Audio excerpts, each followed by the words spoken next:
দাদা জয়গুরু। দাদা জয় গুরু মা, জয় গুরু। পরম প্রেমময় পরম দয়াল শ্রী শ্রী ঠাকুরের এতক্ষণ যারা নামামৃত সুধা পান করলেন, তাদের মানব জীবন শ্রেষ্ঠ জীবনের একমাত্র উদ্দেশ্য ঈশ্বর প্রাপ্তি। তা যেন এই জীবনেই সফল হয়, এই কাতর প্রার্থনা দয়ালের রাঙারাতুল চরণে। শ্রী শ্রী ঠাকুর বললেন যে মানুষের একটা স্বাভাবিক চাহিদা আছে, প্রত্যেক মানুষের। সেই চাহিদাটা কি?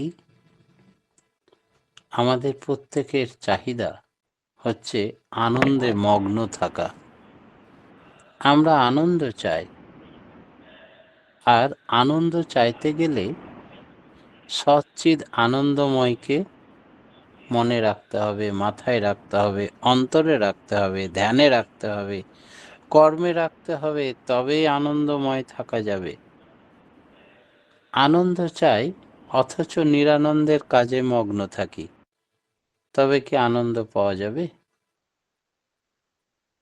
তাই সচ্চিদানন্দকে বাদ দিয়ে আমরা বস্তুতান্ত্রিক, প্রবৃত্তিতান্ত্রিক বিভিন্ন ঝোঁকে আমরা চলি। লাস্টে যখন ডিপ্রেসড হয়ে যাই, ওতে ডিপ্রেশন আসবেই, তার কারণ সচ্চিদানন্দকে নিয়ে ছাড়া আনন্দের স্বাদ প্রকৃত পাওয়া যাবে না। আমরা ইস্কন মন্দিরে গিয়ে দেখতে পাই যে খুব ধনী ধনী পরিবারের ছেলে মেয়েরা হরে কৃষ্ণ নামে মাতোয়ারা হয়ে কীর্তন করছে। তাদের ধন জন, পরিবার পরিজন কিছুই কম ছিল না, সপরিবারেই হয়তো চলে এসেছে, এমনও দেখা গেছে। বিষয় বৈভবে যদি সুখ বা আনন্দ থাকতো, তাহলে তারা কৃষ্ণ প্রেমে আনন্দ খুঁজতে আসতো না। তাই প্রচণ্ড বৈভব যখন হয়ে যায়, তখন তাদের ডিপ্রেশন আসে।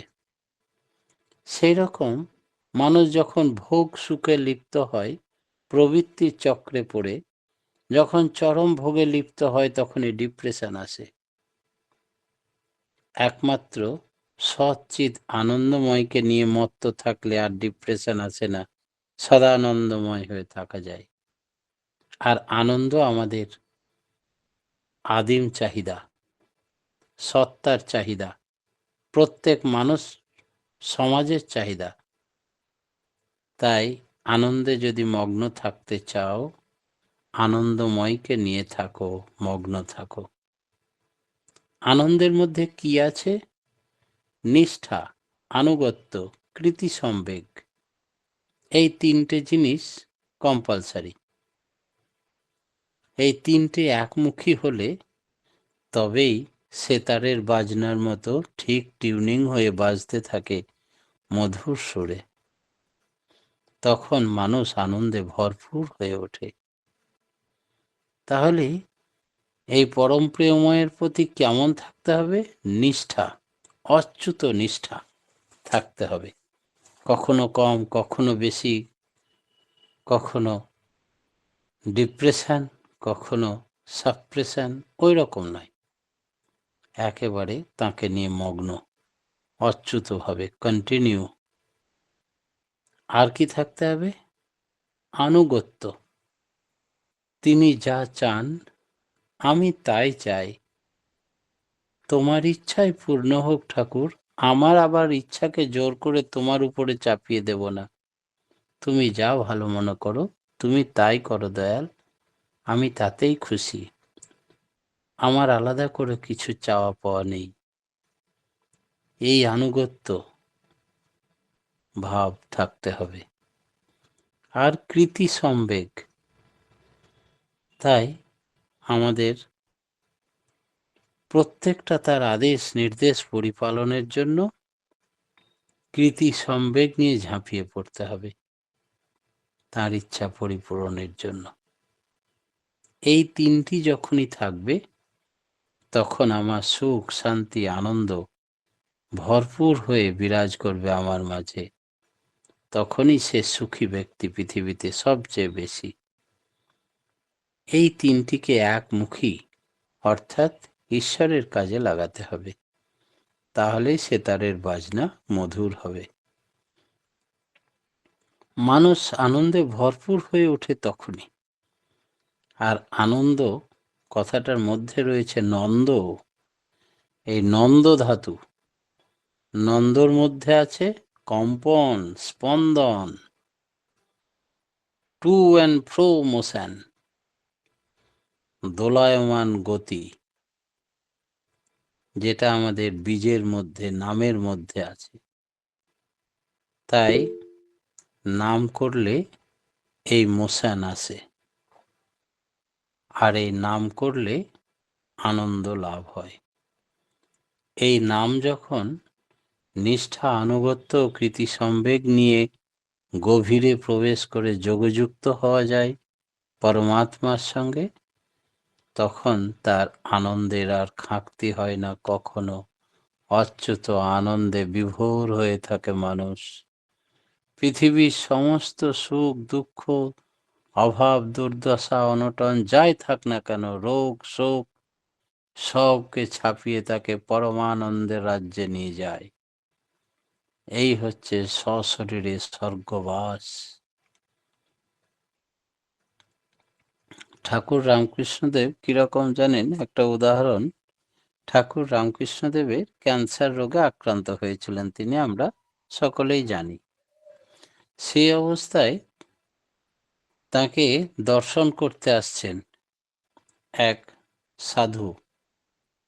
এসেই প্রণাম করে বলছেন, ঠাকুর তুমি কেমন আছো? ঠাকুরের তখন লাস্ট স্টেজ। সহাস্যে ঠাকুর বললেন, খুব ভালো। বলে, কি করে ভালো হবে? এখন তো আপনার চরম অবস্থা, ক্যান্সার রোগের। আপনাকে তো ডাক্তার সময় দিয়ে দিয়েছে, আর বেশি দিন নেই ধরাতে। জ্বালা যন্ত্রণাও হচ্ছে বুঝি?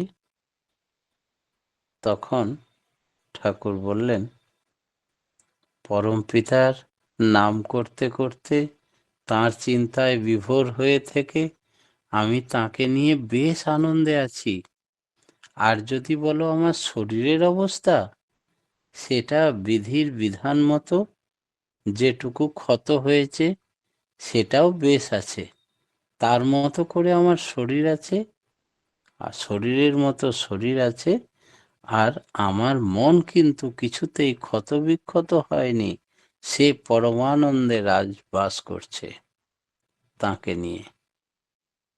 তার মানে শরীর আর মন যে পৃথক, এবং মনকে কখনো কলুষিত করতে পারে না শরীর বা অন্য কেউ।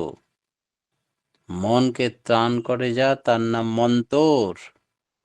সেই জন্যে মনে মনে মন্তর জপছেন আর বিধাতাকে নিয়ে পরমানন্দে বাস করছেন। শরীরের এই দুরবস্থাতেও তিনি কিন্তু হাসি মুখে কথা বলছেন। বললেন, পরম পিতার দয়ায় খুব ভালো আছি, মায়ের ইচ্ছায় আমি পরম আনন্দে আছি। শরীরের অবস্থাটা যদিও ভালো নেই, সেটা শরীরের ব্যাপার, কিন্তু মন খারাপ নেই, মন খুব আনন্দে আছে।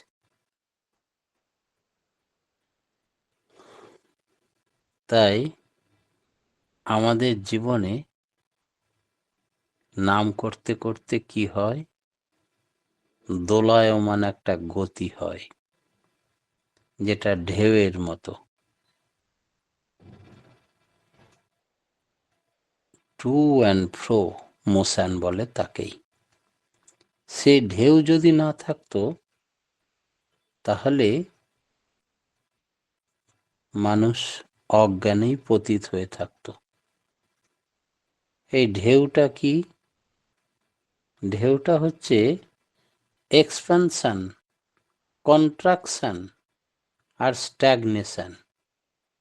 মানে প্রসারণ, সংকোচন আর বিরমণ,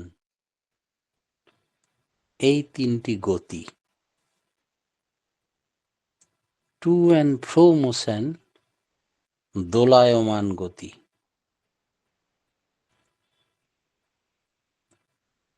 যাকে, তার মানে হচ্ছে যাকে তুমি ভালোবাসো, যাকে মনে করে আনন্দ উপভোগ করো, তার জন্যে তোমার একটা উদ্বেগ থাকবে। ধরো, তোমার ছেলেকে তুমি জানো, সে কোথাও বাইরে গেছে, হয়তো জীবনে প্রথম। তুমি তার কথা ভাবছো, ঠিক টাইমে খেয়েছে তো, শরীরটা ভালো আছে তো, সর্দি জ্বর অসুখ হয়নি তো, তার কোনো অসুবিধা হয়নি তো, মেজাজ ঠিক আছে তো, ইত্যাদি ইত্যাদি। কত না তুমি প্রতি পরক্ষণেই তার কথা ভাবছো। এইরকম সব সময় যদি একবার এক এক দিক, এদিক ওদিক সবটা ভাবো, সেটা হচ্ছে এই ঢেউ। একবার আপ, একবার ডাউন, সব দিকটা ভাবছো, আপাদ মস্তক ভাবছো। একটু চিন্তা ভাবনা থাকলে তো মানুষ পাগল হয়ে যাবে, এত যদি চিন্তা করে। পাগল কি, একেবারে অজ্ঞান হয়ে যাবে। এই জন্যে কারো ভালো করতে গেলে তার মন্দ যাতে না হয়, সেগুলো আগে করতে হয়। তা না করলে ভালোটা ইফেক্টেড বা ক্ষতিগ্রস্ত হবে। আমাদের মধ্যে যেমন ভালোর চাহিদা আছে, তেমনি মন্দটা যাতে প্রতিহত হয়, তারও চাহিদা আছে। এই দুটির মধ্যে সাম্য বজায় রেখে চলতে হবে। ওই যে কি আছে, সমতং যোগ উচ্চতে। তাহলে দ্বন্দ্বাতীত অবস্থা এলে যে জিনিসটা দাঁড়ায়, তখন মানুষের অজ্ঞানের মতো হয়ে যায়। অর্থাৎ মানুষ যখন কোনো ভাবে চৈতন্যহীন হয়ে পড়ে, তখন তার ভাব অবস্থা বলা হয়। ঠিক দ্বন্দ্বাতীতের মতো।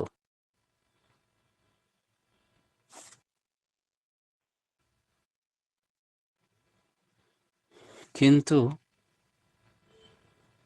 হয়তো দেখা যায় যে আমরা কথা বলার সময় আমাদের বিভিন্ন চিন্তা উঁকি ঝুঁকি মারে। ঈশ্বরকে নিয়ে বিভোর হয়ে থাকলে কথা বলতে বলতেও ভেতরে নাম চলছে, আর তার মূর্তি চিন্তা করতে করতে একটা ভাবে হয়তো কথা জড়িয়ে আসছে, কথা কেটে যাচ্ছে, আমরা অন্যমনস্ক হয়ে যাচ্ছি, যাতে করে বাইরে যার সঙ্গে কথা বলছিলাম তার ভাবের আদান প্রদানে ব্যাহত হচ্ছে, অচেতনের মতো হয়ে পড়ছি। এইকে বলে মহা চৈতন্যে সমাসীন। আবার অনেকে সমাধি লাভ করার উদ্দেশ্য নিয়েই সাধনা আরম্ভ করে। কখনো কখনো এরকমও দেখা যায়, মানুষ যে আনন্দমগ্ন থাকে, সমাধি তারই অঙ্গ। আনন্দে বিভোর হয়ে তখন মানুষের সমাধি আসে। আনন্দ কাকে নিয়ে? তাকে নিয়ে। ওই রকম করতে করতে মানুষের জীবনে তন্মুখী চলনে, তদমুখী কর্মে, তন্মুখী চিন্তা ভাবনায় আসে কৈবল্য, সমাধি।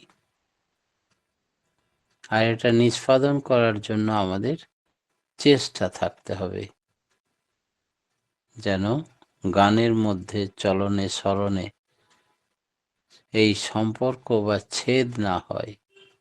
অচ্যুত প্রেম ভক্তি নিয়ে অনবরত নাম করলে তখন সুখ শান্তি সমৃদ্ধি সবটাই বিরাজ করে। আমাদের প্রত্যেকের ভিতরে এই মহা আনন্দের সম্ভাবনা রয়েছে। আমরা প্রত্যেকেই লোয়ার লেভেলে, নিচু স্তরে বিচরণ করি স্বাভাবিকভাবে। যখনই সর্বোচ্চ স্তরে উঠতে চাইব, তখন বিধাতাকে মাথায় নিয়ে এগিয়ে চলব। তাতে সে লেখাপড়ার যোগ্যতা থাকতেও পারে, নাও থাকতে পারে। এই উঁচু নিচু বোঝার দরকার নেই। শুধু ধ্যান মানে একটা অর্থ বের করে আমরা বস্তুতে নিয়ন্ত্রিত বা চিন্তা প্রবাহ সেই বিষয়ে কি করব না করব ভাবতে বসলেই ধ্যানে মগ্ন হয়ে তখন যদি অন্য চিন্তা গ্রাস না করে তবে তার সুষ্ঠু সমাধান এসে যায়।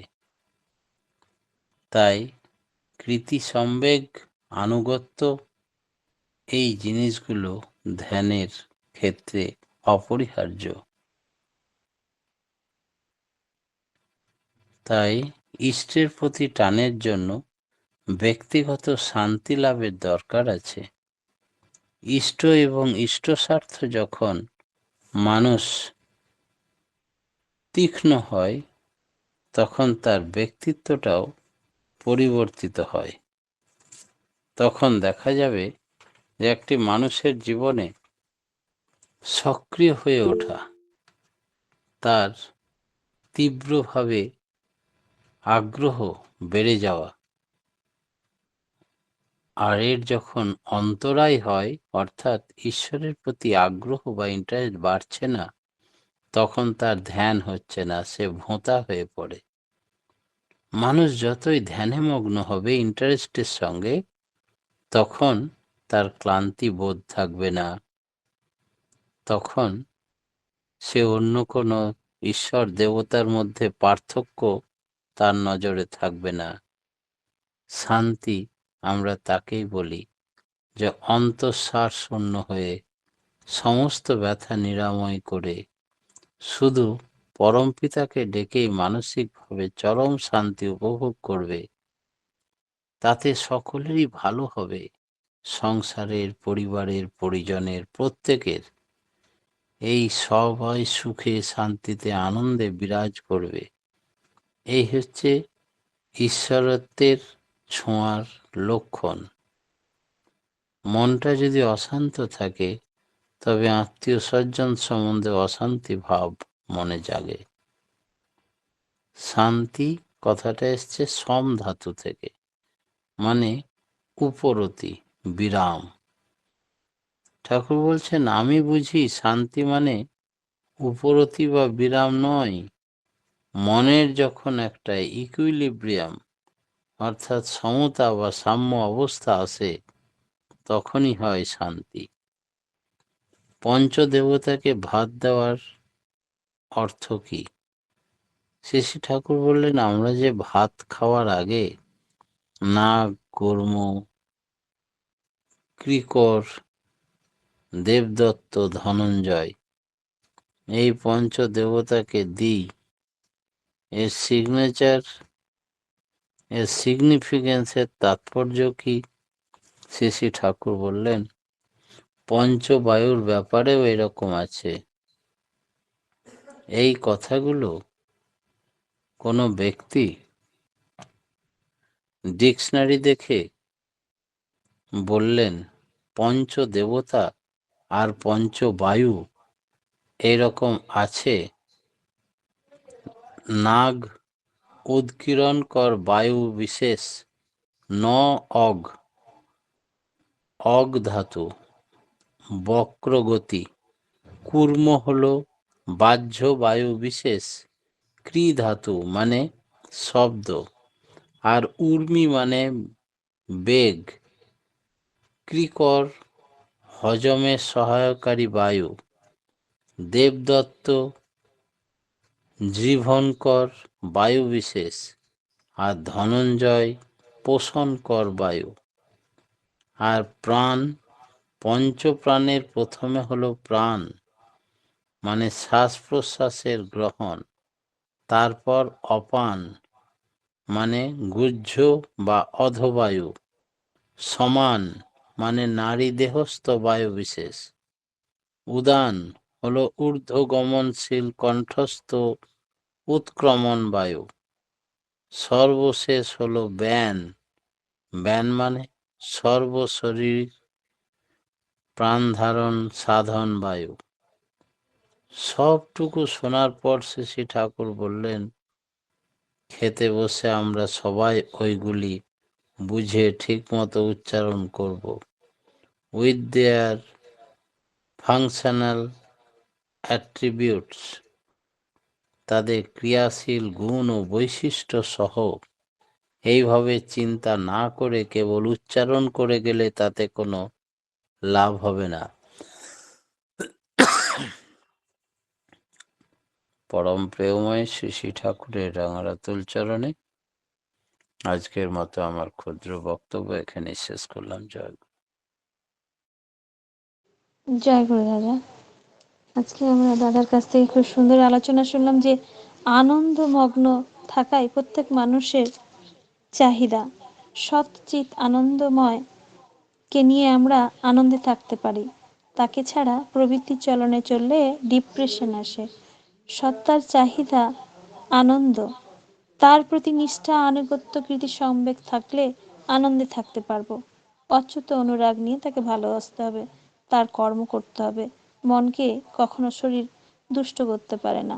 মনকে ত্রাণ করে মন্ত্র, প্রসারণ, সংকোচন, বিরমণ, এই তিনটি গতি। ভালো এবং মন্দের মধ্যে সাম্য বজায় রেখে চলতে হবে। কৃতি সম্বেক আনুগত্য ধ্যানের জন্য অপরিহার্য। অন্তঃশ্বাস শূন্য হয়ে তাকে ডাকতে হবে। শান্তি ও মনের সমতা আনতে হবে। আর বায়ু বায়ু সম্বন্ধে অনেকগুলো দাদা লাস্টে আলোচনা করলেন। দাদা ওইগুলো ঠিক বুঝতে পারলাম না, আবার যদি একবার রিপিট করেন তাহলে খুব ভালো হয়। জয়গুরু দাদা। পরম পিতা প্রাণ, রাঙারাত, অপান, সপান, উদান, ব্যান, এগুলোর মানেই তো এইগুলো বুঝি না। হচ্ছে